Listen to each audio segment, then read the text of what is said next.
One of the things that I love is that two films idea of your life. And there's like two stories you can tell. One that is safe and full of regret, and one that is risky and full of pride and joy.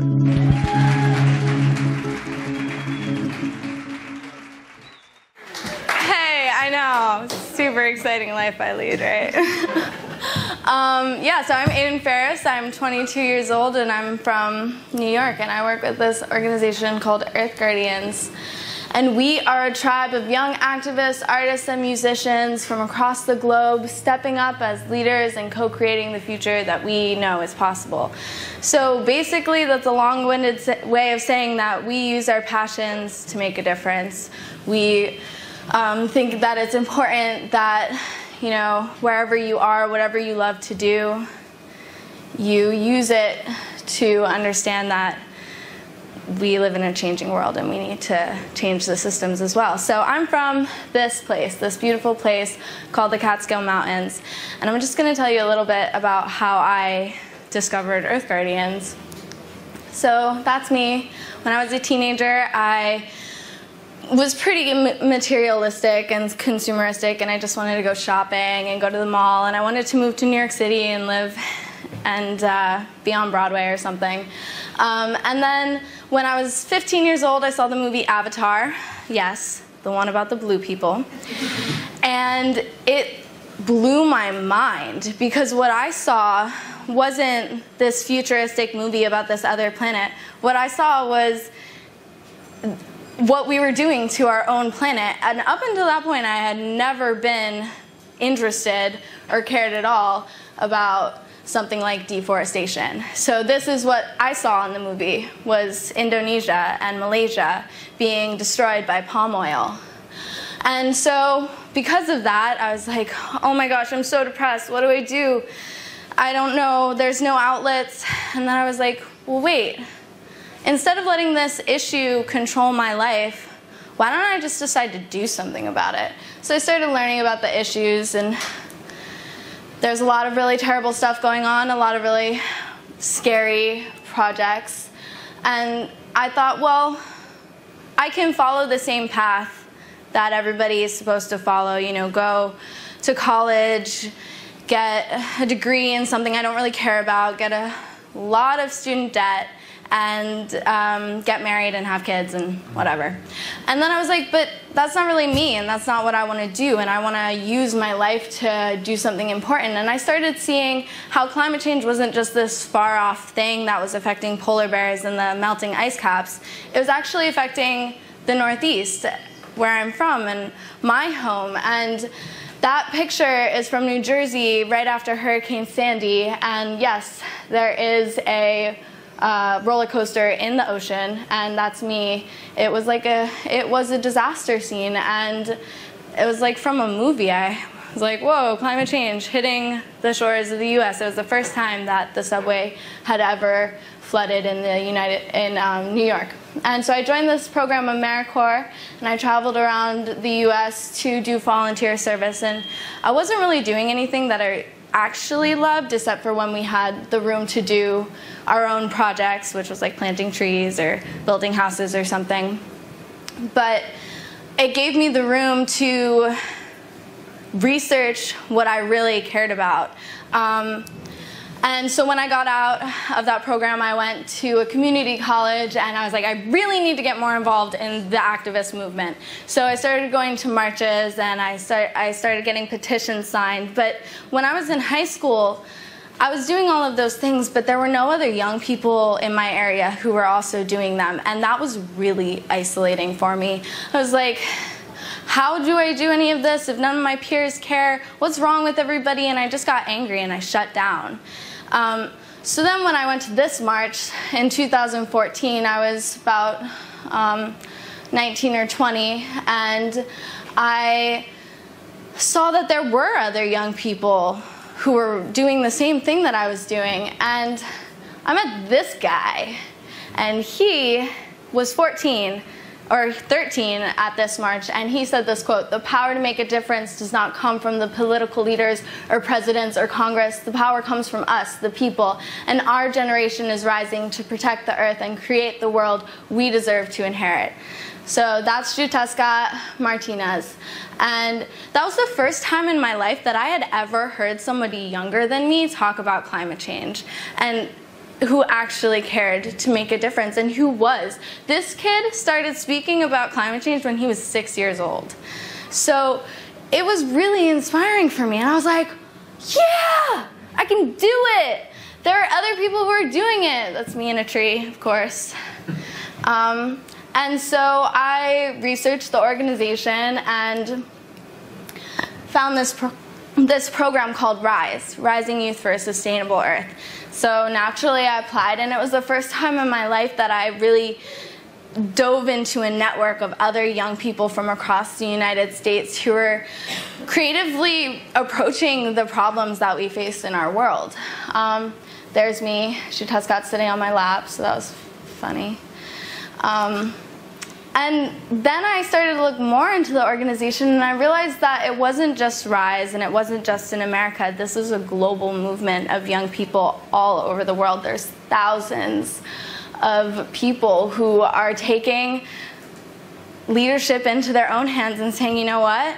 Obviously, those people who are leading our world, they don't care about us. They don't care about our future, because if they did, they wouldn't be letting large industries cut down the forests, or they wouldn't be letting us overfish the world's fish population or any of that, but they're doing it because they get profit.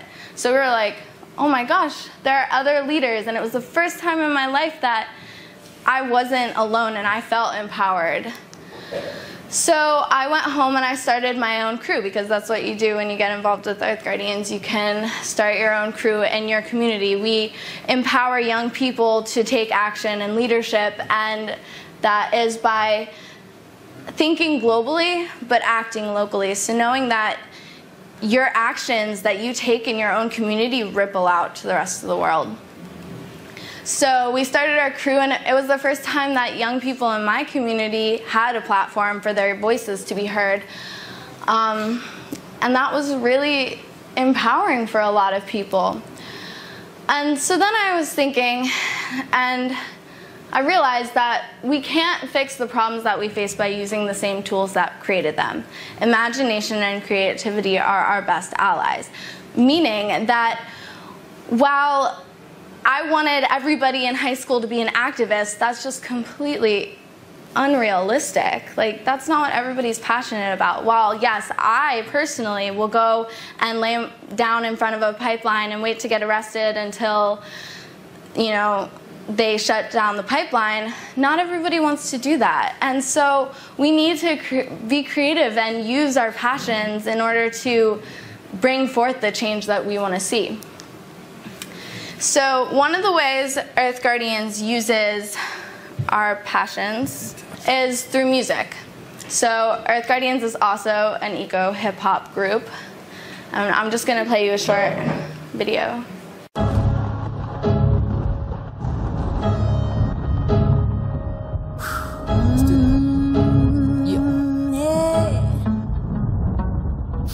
Trapped in the concrete jungle, sinking deeper, I'm going under. Machines come loud as thunder, the earth's resources we plunder, and some people turn away. But I raise my voice and say, what will be left of my generation at the end of the day? If a tree falls in the forest, does anyone bother to listen? This is the people's darkest hour, we must make the right decision. Extinction or salvation, global deforestation. Are we the ancient guardians of this long-lost nation? I wasn't born in the year of the panda, I was born in the year of the concrete block. But we can break these locks and chains. We can break them. We can break these locks and chains. Come on, yeah. I wasn't born in the year of the panda, I was born in the year of the concrete block. We can break these locks and chains. We can break We them. can break these locks and chains. So let's break them. We slash and we burn. What will we ever learn? The forest catches fire, a small part of us will burn. I'm not the Lorax, but I still speak for the trees. The survival of our forest depends on you and me. Look into the eyes of our children, you will see the beauty of the world within them. Since I made into the sun, so profoundly. I was born into this world as a part of the land.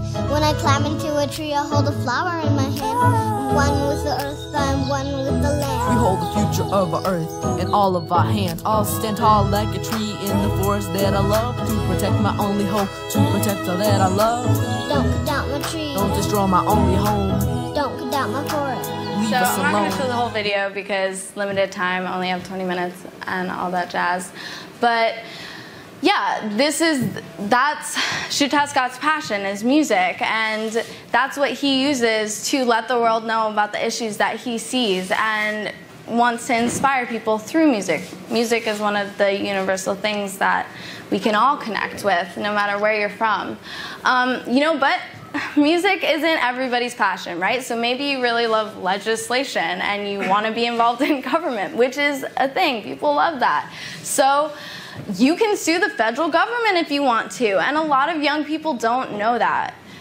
So 21 youth in the United States decided that they were going to file a lawsuit against the federal government for not protecting our right to a healthy atmosphere based on the public trust doctrine. And this is monumental. Young people aren't taught in school that we have the ability to do this. We're told that, oh, when you're 18 years old, then you can really make a difference, then you can get involved, that's when you can vote. But actually, no. We're here right now. And in every single instance, we have the ability to make choices. And that's tremendous power. And once young people get involved, we actually have way more power than the adults. It's just that we need to realize that we have it and then use it. So Itzcoatli, Chuta Scott's always talking. He has a really loud voice. Itzcoatli, his younger brother, was like, well, I don't really feel like shouting anymore. I don't feel like trying to get people to constantly hear me. I'm just going to stop talking. So this 11-year-old kid was like, I'm going to stop talking, and he didn't talk for 45 days until world leaders, meaning each and every single one of us, took action in our own lives on climate change. And again, it showed this massive global network of young people who were not even young people, but people of all ages who were ready to take a vow of silence or wear a green wristband. I still have mine on it, but this was back in 2014. And so he started a petition where we brought to COP21, which is the UN climate talks, which is crazy because that means that they've been talking about climate change for 21 years. That's my entire life. And I just think that's crazy. But so, again, young people, when they get involved in things, all of a sudden the world starts to change. And it shows that we're not constrained within the box of society. When we decide that we're going to do something, the world is like, no, no, no, you can't do that, you can't do that. But that's only because the world doesn't want you to do that, because it's going to make a difference. So through Earth Guardians, I started my crew, I joined RISE, and then they hired me as the global crew director. And so I have been working with young people all over the world to address the issues in their communities, but it's not just about climate change. All of the issues are connected that we face today. There's intersections in all work. So whether you're interested in social justice, whether you're interested in environmental justice, whether you care about the LGBTQ gender rights movement or the feminine movement, whatever it is, there's an intersection and we all need to work together. So in their own communities, this is one of our most active crews in Africa. They've started this massive campaign of tree planting where within the last year they've planted over 200,000 trees. And it's like incredible to watch that. And this is all young people just taking action. In Bhutan, they've done a very similar thing. And that they're again one of our most active crews. And most of these young people are under the age of 25, just taking the world by storm. They did a massive cleanup. They had hundreds of people planting trees. But, you know, it's about using your creativity to make a difference, regardless of what that is. In New York, we decided to, we used art, we did permaculture gardens, we had film screenings, we give presentations to young people in high schools about what climate change is, because a lot of people don't really understand the science behind it. We use music, and through all of that, we decided that we get our own office space to encourage entrepreneurship within our community. Because again, it's not about being an activist. Obviously, not everybody has the same goals and has the same passions, but the point is that when you do find your passion, use it, because we are in a dramatically changing world, and we have to change with it. We have to change the systems, or we're not going to be able to live here. And this is the only planet we have, right? So in Paris, we were at the COP21, and there are a lot of agreements floating around, and the world leaders came to this agreement, and everybody, all of the mainstream media said that it was this monumental thing, and it wasn't, and it was just a cop-out again. And so on the last day, over 800 youth from the accredited zone and the non-accredited zone all converged outside of COP and was like, hey, time's up. And we're turning our back on this process, and we're looking towards the future, understanding, like Kenneth said, that we're in the present moment and we can't keep waiting. We need to be here now and take action now. So, in the light of a collapsing world, what better time to be born than now? Because this generation gets to rewrite history. We will be known as the generation that brought forth a healthy, just, and sustainable world for every generation to come. And yeah, we're the future generations, right? But we're here right now. And we need to use that. And this is a video that we made while we were in Paris.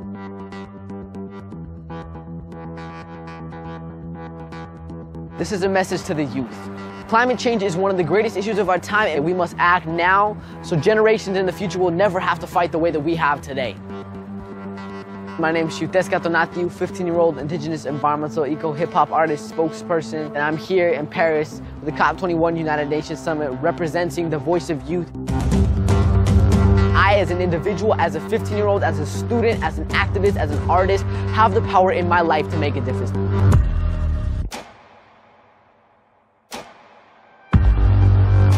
All eyes are on the decisions that are coming out of this summit. There's going to be leaders here making decisions on climate change and about the way that the world's going to work in the future. We have the solutions at our fingertips. We have the innovation, the creativity, and the passion that we need to bring forth a healthy, just, sustainable world for every generation to come.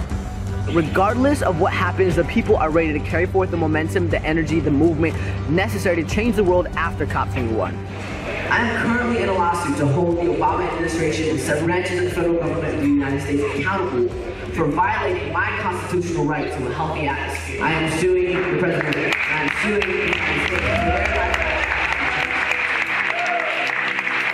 States. People think that the people in power have fancy titles behind their names, president, prime minister. Those are the people that will make a difference in the world. But what we've seen time and time again throughout history, it is people that stand up in the streets, that stand up in the courts, that fight for what we believe in. This is not about money. This is not about politics. This is not about power. This is about my future. It is your responsibility as a member of this generation to do something about this movement. I'm not asking everyone to go out and be activists. Do what you love to do. Use those things to connect with your community and make a difference. Regardless of what happens, the people are ready to carry forth the momentum, the energy, the movement necessary to change the world after COP21. So my message is this. It starts with one person, but it grows into a movement. So join the movement, use your voice, use your passion. Tell the world leaders why they need to listen to you, and remind them who the real leaders are.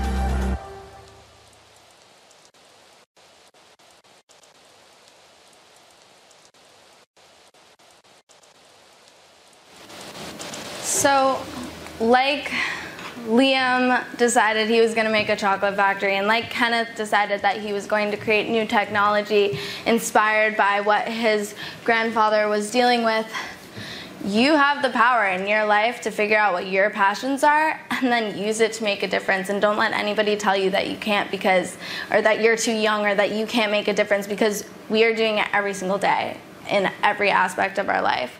And we are Generation Rise. And you know, if you want to start a crew, you can.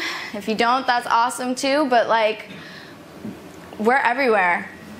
The world is our oyster, right? So, thank you.